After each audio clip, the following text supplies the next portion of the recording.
وعن عبد الله بن عباس رضي الله تعالى عنه قال قال رسول الله صلى الله عليه وسلم أبغض الناس إلى الله ثلاثة ملحد في الحرم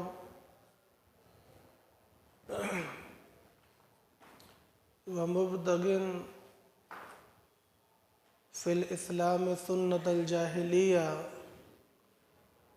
ومطلب دم امرئ مسلم بغير حق ليهريك دمه أو كما قال النبي صلى الله عليه وسلم رواہ البخاری۔ معزز سامعین، قابل احترام بزرگوں، نوجوان دوستوں اور ساتھیوں، بخاری شریف کی ایک روایت خطبے کے اندر میں نے تلاوت کی ہے۔ رسول اللہ صلی اللہ علیہ وسلم کی عادت مبارکہ تھی کہ آپ لوگوں کو نیکی کے اعمال اور اچھی اچھی باتیں بتلاتے تھے تاکہ لوگ ان کو سیکھ کر ان پر عمل کر کے اچھے انسان بن جائیں، نیک اعمال کرنے والے بن جائیں۔ کیوں؟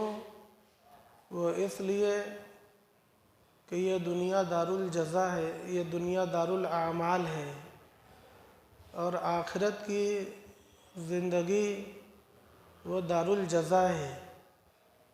یہاں پر ہم لوگ جو بھی عمل کریں گے، چھوٹا یا بڑا،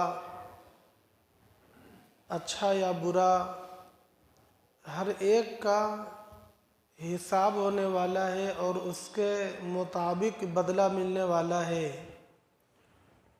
تو اگر ہم اچھے اعمال کریں گے تو اس کا اچھا بدلہ ملے گا، اور اچھا بدلہ اللہ تبارک و تعالیٰ کی مغفرت، اللہ کی رضا اور اللہ کی جنت ہے۔ جس طریقے سے اللہ کے نبی صلی اللہ علیہ وسلم یہ چاہتے تھے کہ لوگ اچھے بنیں اور نیک اعمال کریں، اسی طریقے سے رسول اللہ صلی اللہ علیہ وسلم یہ بھی چاہتے تھے کہ لوگ برائی سے بچیں اور برے بننے سے بچیں، لوگ برے نہ ہوں، برے اعمال کرنے والے نہ بنیں۔ اسی لیے رسول اللہ صلی اللہ علیہ وسلم ان اعمال کو بھی بتلاتے تھے جو اعمال شر ہیں، جو اعمال گناہ کے ہیں اور معصیت کے ہیں، ان کو بھی اللہ کے رسول بتلاتے تھے۔ کیوں بتلاتے تھے؟ اسی واسطے تاکہ لوگ ان میں پڑنے سے بچیں، برے نہ بنیں۔ وہ اس لیے جیسا کہ بتلایا گیا کہ اللہ تبارک و تعالیٰ کے یہاں ہر عمل کا بدلہ ملنے والا ہے، لہذا اس کا بھی بدلہ ملے گا، اور برائی کا بدلہ اللہ تبارک و تعالیٰ کا غضب، اللہ کا غصہ اور جہنم کی سزا ہے۔ یہ برائی کا بدلہ ہے، اللہ کی ناراضگی اور جہنم کی سزا، یہ برے اعمال کا بدلہ ملنے والا ہے۔ تو اس لیے اللہ کے نبی صلی اللہ علیہ وسلم لوگوں کو ڈرواتے تھے، لوگوں کو بچاتے تھے۔ اب عقل مندی اسی بات میں ہے کہ جب ہم نے اللہ تبارک و تعالیٰ کے کلمے کا اقرار کر لیا اور رسول اللہ صلی اللہ علیہ وسلم کی رسالت کی گواہی دے دی، تو عقل مندی اسی بات میں ہے کہ پھر ہم انہی کے مطابق اعمال بھی کریں۔ میں نے آپ لوگوں سے یہ عرض کیا تھا کہ کسی کو رسول کہنے کا مطلب کیا ہے۔ اس بات کو توجہ کے ساتھ سنیے گا۔ کسی کو رسول کہنے کا مطلب یہ ہے کہ ان کے اقوال اور افعال میں آج سے ہم ان کی اتباع کریں گے اور ان کی اتباع کو واجب سمجھیں گے۔ یہ ہے محمد الرسول اللہ کا مطلب۔ جب ہم نے ان کو رسول اللہ کہہ دیا تو اب وہ واجب الاتباع ہو گئے۔ واجب الاتباع، جن کی اتباع، اطاعت اور فرما برداری کرنا عقائد میں، افعال میں، اقوال میں یہ واجب اور ضروری ہے۔ یہ مطلب ہے محمد الرسول اللہ کا اقرار کرنے کا، گواہی دینے کا۔ لیکن ہم لوگوں کے حالات ذرا سے مختلف ہیں۔ ہم لوگوں کے حالات میں ذرا سی کمی ہے، اس کمی کو دور کرنا چاہیے۔ وہ کمی کیا ہے؟ غور کرنے پر یہ سمجھ میں آتا ہے کہ ہم لوگوں کو خوشی ہوتی ہے جب ہم لوگ لا الہ الا اللہ کہتے ہیں، دل کو خوشی ملتی ہے، کہنے میں بھی، سننے میں بھی، اور ان لوگوں کے ساتھ رہنے میں بھی جو کہتے ہیں لا الہ الا اللہ، اور ہمارے دل کو اطمینان ملتا ہے، سکون ملتا ہے جب ہم کہتے ہیں محمد الرسول اللہ، جب سنتے ہیں، جب ان لوگوں کے ساتھ رہتے ہیں جو عشق قائل ہیں۔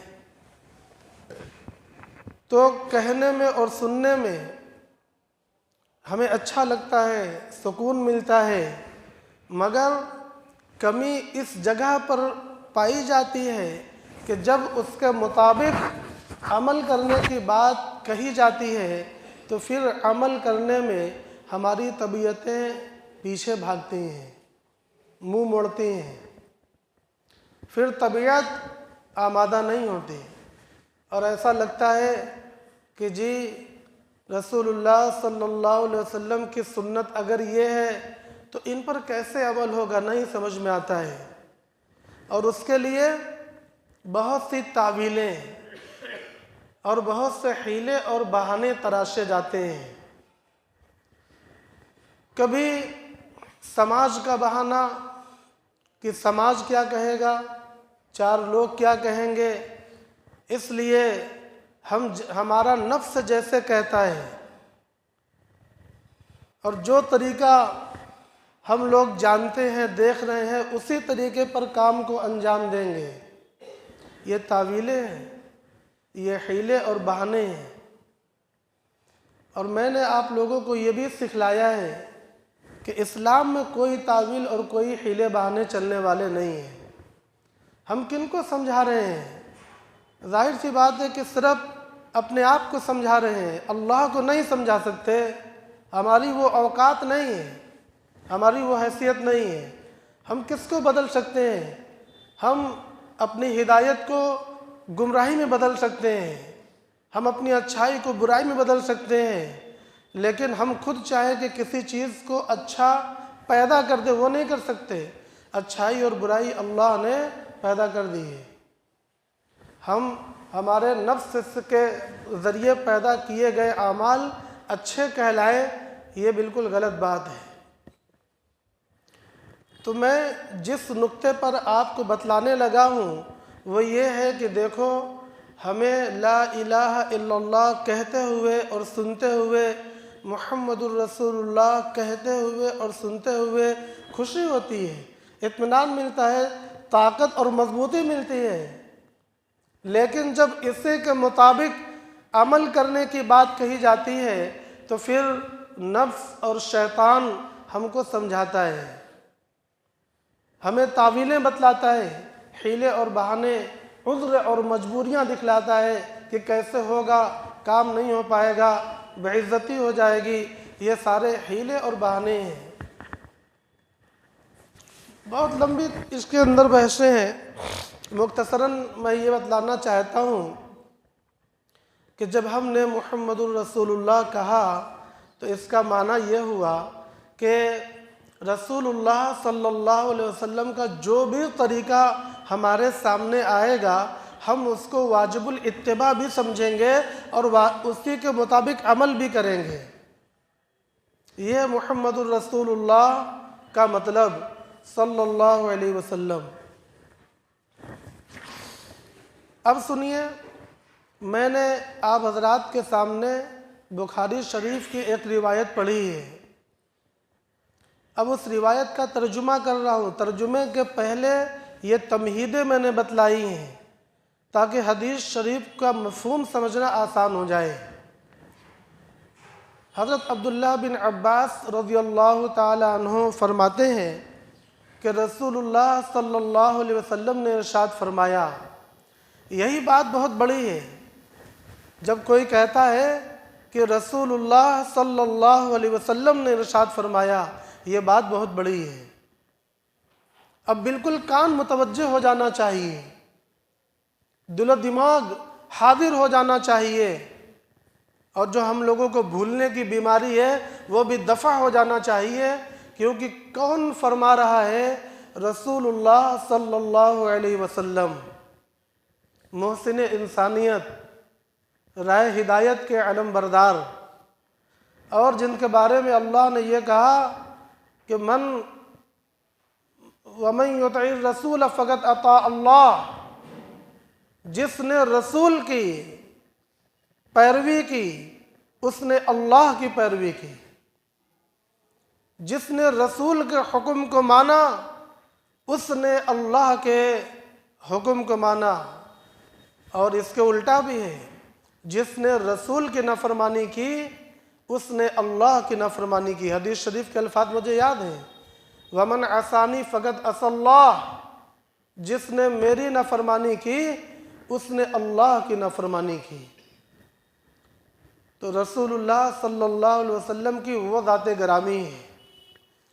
تو صحابی کیا کہہ رہے ہیں کہ رسول اللہ صلی اللہ علیہ وسلم نے فرمایا، کیا فرمایا؟ ابغض الناس الی اللہ ثلاثہ۔ ابغض اس میں تبذیل کا صیغہ ہے، اور اس میں تبذیل میں عموماً یہ ہوتا ہے کہ اس میں فاعل کا ترجمہ ہوتا ہے، کرنے والا، لیکن یہاں پر اس میں فاعل نہیں، اس میں مفعول کا ترجمہ کیا جائے گا، مفعول کا، یعنی مبغوض، بغض کرنے والا نہیں بلکہ وہ جس سے بغض کیا جا رہا ہے، مفعول۔ اور بغض کرنے والا تب کون ہے؟ سوال کرو گے آپ کہ چلیے اس سے بغض کیا جا رہا ہے تو بغض کرنے والا کون ہے؟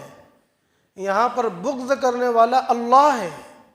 یہ بھی خطرناک بات ہے، یہ بہت خطرناک بات ہے۔ تین بندے ایسے ہیں جن سے اللہ تبارک و تعالیٰ بغض اور دشمنی رکھتے ہیں۔ جس سے انسان بغض رکھتا ہے اس سے محبت نہیں رکھتا، اور اس پر مروت کرنا بھی نہیں چاہتا۔ تو تین بندے ایسے ہیں جن کے یہ حالات ہیں، جن سے اللہ بغض رکھتا ہے، ان سے محبت نہیں رکھتا، ان پر اللہ مروت کرنا نہیں چاہتا۔ وہ تین لوگ کون ہیں؟ نمبر ایک، ملحد فی الحرم، حرم تو جانتے ہی ہیں، حرم کے اندر گناہ کرنے والا، حرم کے اندر ظلم کرنے والا۔ اس میں عصیان اور ظلم دونوں آ گئے ملحد کے ترجمے میں۔ کسی پر ظلم کیا، خواہ اپنی بیوی پر کرے، جس پریوار کے ساتھ حرم میں گیا اس پر ظلم کرے، زیادتی کرے، یا کوئی گناہ کر کے کوئی گناہ کا ارتکاب کرے، اور گناہ کا ارتکاب کرنا ظلم ہے، کیونکہ عدل یہ ہے کہ اللہ کی فرما برداری کی جائے۔ اللہ خالق ہے اور ہم بندے ہیں۔ جیسے آپ نے مٹی سے کوئی چیز بنایا، برتن، تو وہ آپ سمجھتے ہیں کہ ہم نے اس کو بنایا اور ہم اس کے مالک ہیں، اور وہ آپ کی نافرمانی کرے تو آپ کو تکلیف ہوگی۔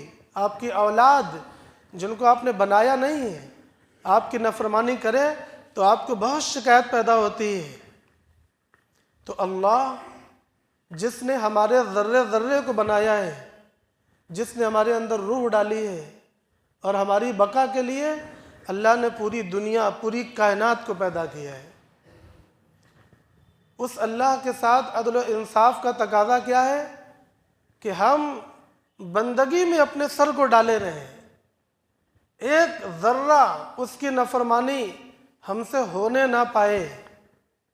یہ بندگی کا حق ہے، مگر ہم لوگ ایسا حق تو ادا نہیں کر پاتے، کیونکہ ہم بہت نفس کے مارے ہوئے ہیں اور شیطان کے بہکائے ہوئے ہیں اور خود غرضی اور مطلب پرستی کی بیماری میں بھی مبتلا ہیں، اور ہمارے اندر بڑی حسرتیں اور شوق بھی ہیں جنہوں نے ہمیں گناہوں کے دلدل میں ڈبو رکھا ہے۔ تو ہم بندگی کا حق تو ادا نہیں کر پاتے، مگر کم از کم یہ ہونا چاہیے کہ جو موٹی موٹی چیزیں اس میں تو بندگی ہو، اور یہ تو ضرور ہونا چاہیے کہ جب ہم اللہ کے گھر میں پہنچ گئے، جب ہم اللہ کے حرم میں پہنچ گئے، جہاں پر یہ بھی اجازت نہیں کہ آدمی اپنے من کا لباس پہن کر آئے، جہاں پر اس بات کی بھی اجازت نہیں ہے، جب ہم اس جگہ پہنچ گئے، اس جگہ تو تھوڑی دیر کے لیے پہنچے تو ضرور ہم کو بندگی کے اعمال کرنے چاہیے۔ کہیں پر بھی ہو اللہ کی نافرمانی یہ ظلم ہے، حرم کے اندر اللہ کی نافرمانی یہ بہت بڑا ظلم ہے۔ لہذا اس حدیث میں یہ بتلایا گیا کہ ملحد فی الحرم، حرم کے اندر ظلم کرنے والا اور گناہ کرنے والا، اللہ اور رسول کے حکم کو توڑنے والا۔ احکام کتنے ہیں، کتنے شعبوں میں احکام ہیں، اس پر آپ خود غور کر لیں۔ ایسے آدمی سے اللہ بغض کرتا ہے۔ میں نے ابغض کا ترجمہ بھی آپ کے سامنے واضح کر دیا ہے، یہ بنسبت اسم فاعل نہیں ہے، یہ بنسبت مفعول ہے۔ یا ابغض کا معنی مبغوض جدا، یہ ترجمہ کر لیجئے، تمام شارحین نے یہی ترجمہ کیا ہے۔ دوسرے نمبر پر مبتغن فی الاسلام سنت الجاہلیہ، اس بندے سے اللہ بغض رکھتے ہیں جو اسلام کے اندر جاہلیت کے طریقوں کو پیدا کرتا رہتا ہے۔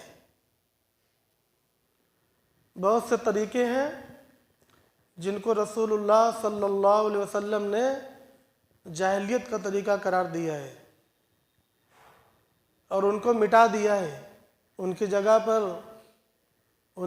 پر اسلام کا طریقہ، اللہ کا طریقہ رسول اللہ صلی اللہ علیہ وسلم نے دیا ہے۔ میں چند مثالیں آپ کے سامنے پیش کر دوں تاکہ بات خوب اچھی طرح سمجھ میں آئے۔ مثلا الطیرہ، الکہانہ، کیا ہے یہ چیزیں؟ الطیرہ نیک فال، بدفالی۔ مثلا بلی آگے سے راستہ کاٹ جائے تو یہ سمجھنا کہ اگر اب ہم گزریں گے تو حادثہ ہو جائے گا، یہ الطیرہ ہے۔ کوا کے بولنے سے کسی کے بیمار یا مرنے کی بات منہ سے نکالنا کلمہ کفر ہے، میں نے بتلایا تھا۔ اسی طریقے سے جب چاند یا سورج میں گرہن لگے تو یہ کہنا کہ کچھ چھاننا پکانا یا کچھ کاٹنا، اس سے اولادیں ناقص پیدا ہوتی ہیں، یہ سوچ کفر ہے، یہ جملہ یہ کفر ہے۔ اس کی جگہ پر رسول اللہ صلی اللہ علیہ وسلم نے اعمال دیے ہیں کہ جب سورج گرہن لگے تو نماز پڑھو اور توبہ کرو اور استغفار کرو۔ جب چاند گرہن لگے تو جب تک گرہنو نماز میں ذکر و تسبیح میں مشغول رہو، یہ نہیں کرتے، یہ نہیں ہوتا۔ کیا ہوتا ہے؟ وہ جو جاہلیت کے دور کا طریقہ تھا وہی باتیں آج بھی زبان سے نکلتی ہیں۔ یہ ہے سنت الجاہلیہ۔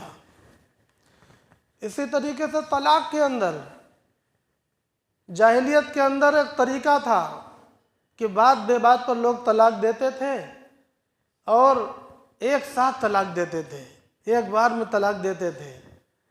پھر اللہ کے نبی صلی اللہ علیہ وسلم نے منع فرمایا۔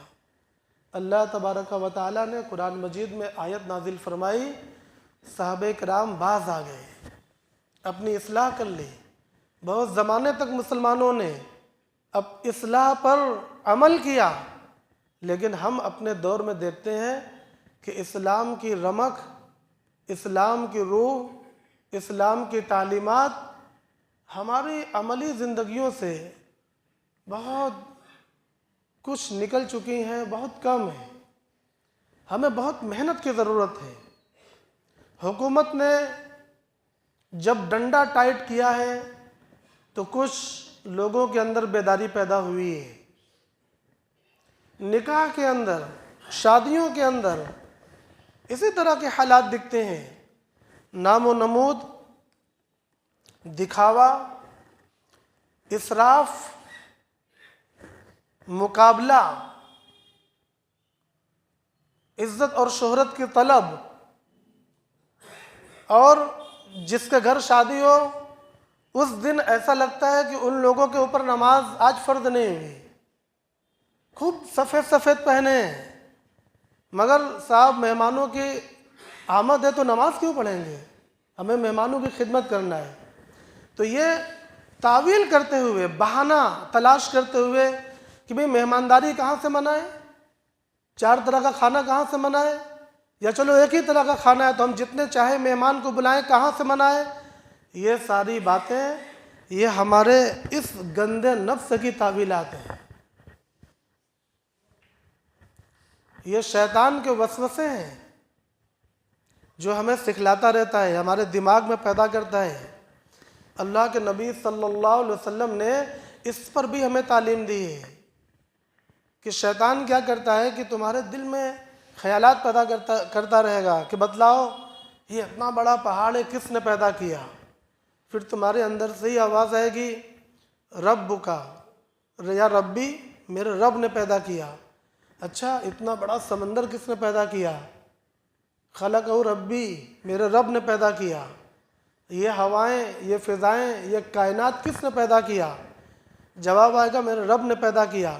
پھر وہ تمہارے دل میں ڈالے گا کہ پھر رب کو کس نے پیدا کیا؟ اللہ کے نبی صلی اللہ علیہ وسلم نے اس جگہ پر اگر فرمایا کہ جب یہ خیال پیدا ہو جائے تو رک جاؤ، شیطان تمہیں گمراہ کر رہا ہے۔ پہلے کتنے اچھے اچھے خیالات ہو رہے تھے، ایسا لگ رہا تھا کہ ذکر کر رہے ہیں، ایسا لگ رہا تھا کہ کائنات کی تخلیق میں غور و فکر کر کے قرآن پر عمل کر رہے ہیں، لیکن وہ شیطان کے وسوسے تھے۔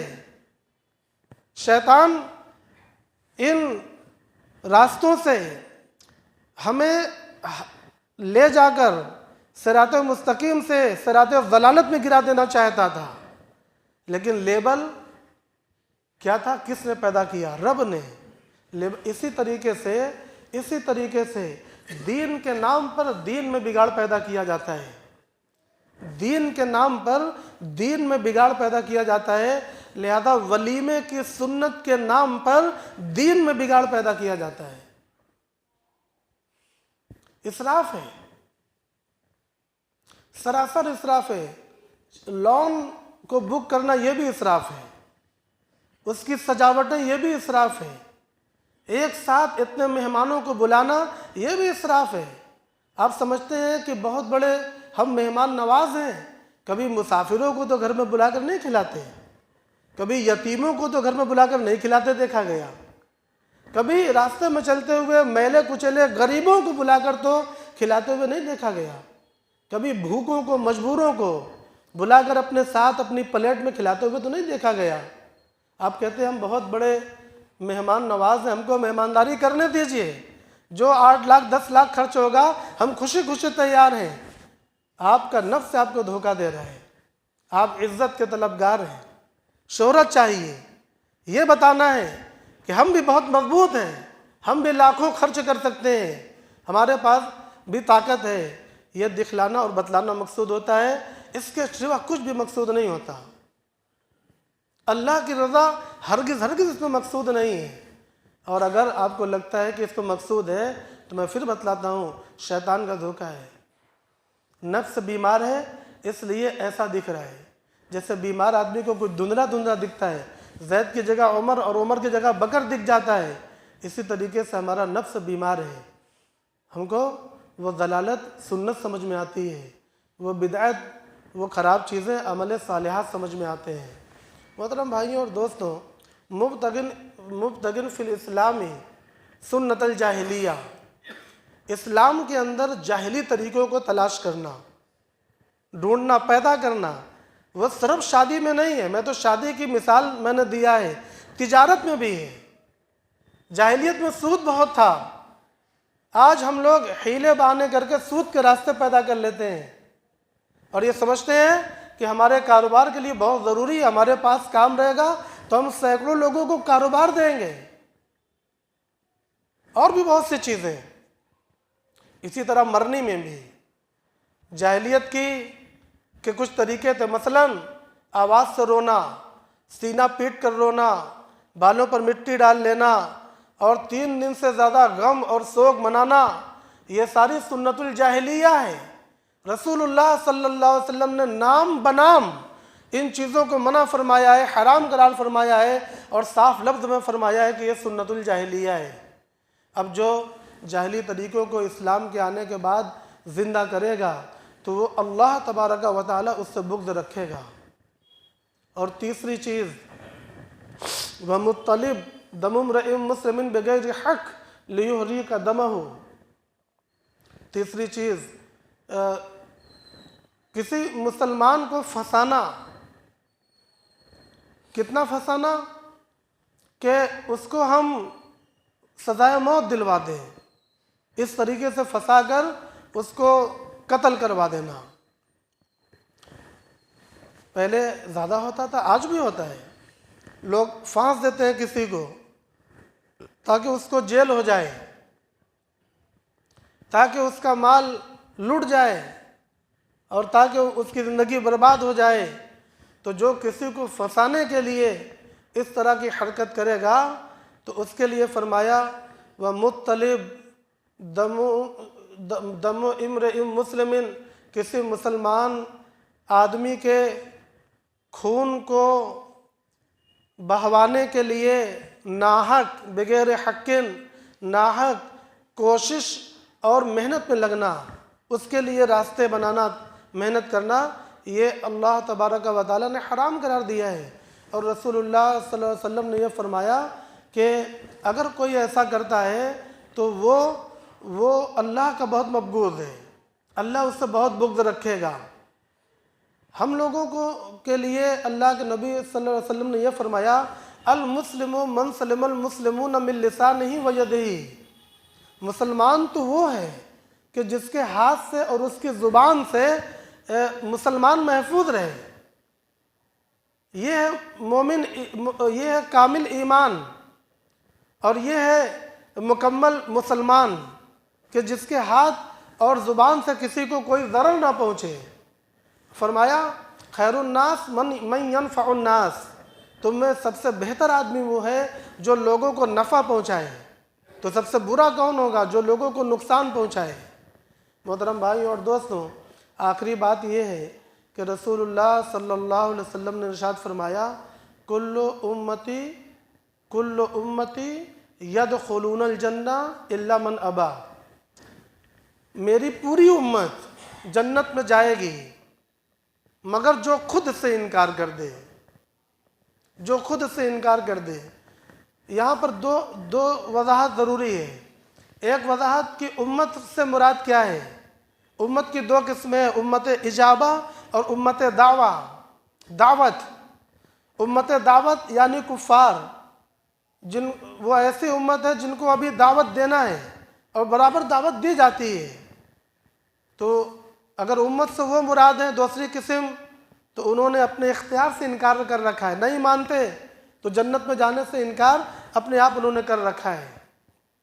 اور اگر اس سے یہ مراد ہے امت اجابت، یعنی وہ لوگ جنہوں نے قبول کر لیا، اجابت کا معنی قبول کرنا، جنہوں نے لا الہ الا اللہ محمد الرسول اللہ کو قبول کر لیا ہے، اگر ان سے یہ مراد ہے تو پھر اس کا معنی یہ ہے کہ اس امت مسلمین میں سے کچھ لوگ ایسے بھی ہیں جو اپنے اختیار سے یہ کہتے ہیں، اپنے اختیار سے یہ ایسا کرتے ہیں، یعنی کہتے ہیں کہ بھئی ہم نہیں جنت میں جائیں گے، ہم نہیں جانا چاہتے۔ تو سوال تو پیدا ہوگا کہ یا رسول اللہ ایسے کون لوگ ہیں؟ لہذا صحابہ میں سوال پیدا ہوا قیل ومن یا رسول اللہ، صحابہ نے عرض کیا کہ ایسا کون ہو سکتا ہے اے اللہ کے رسول؟ قال من اطاعنی فقط دخل الجنہ، یا شاید فقط نہ ہو، من اطاعنی دخل الجنہ، جس نے میرے حکم کو مانا اور میرے سنت کی پیروی کی تو وہ جنت میں داخل ہوگا۔ ومن عصانی فقط ابا، اور جس نے میرے حکم کو نہیں مانا، یعنی میرے طریقے پر نہیں چلا، ہر چیز میں، صبح سے لے کر رات تک، غمی سے لے کر خوشی تک، غریبی سے لے کر امیری تک، ہر چیز میں آپ کچھ بھی اس میں سے استثناء مت کریے گا، کچھ بھی الگ نہیں کریے گا، ہر چیز میں جس نے میری بات مانی اور میری سنت کے مطابق عمل کیا تو وہ جنت میں داخل ہوگا، اور جس نے ایسا نہیں کیا تو اس نے گویا انکار کر دیا کہ میں جنت میں نہیں جاؤں گا، میں جنت میں جانا نہیں چاہتا۔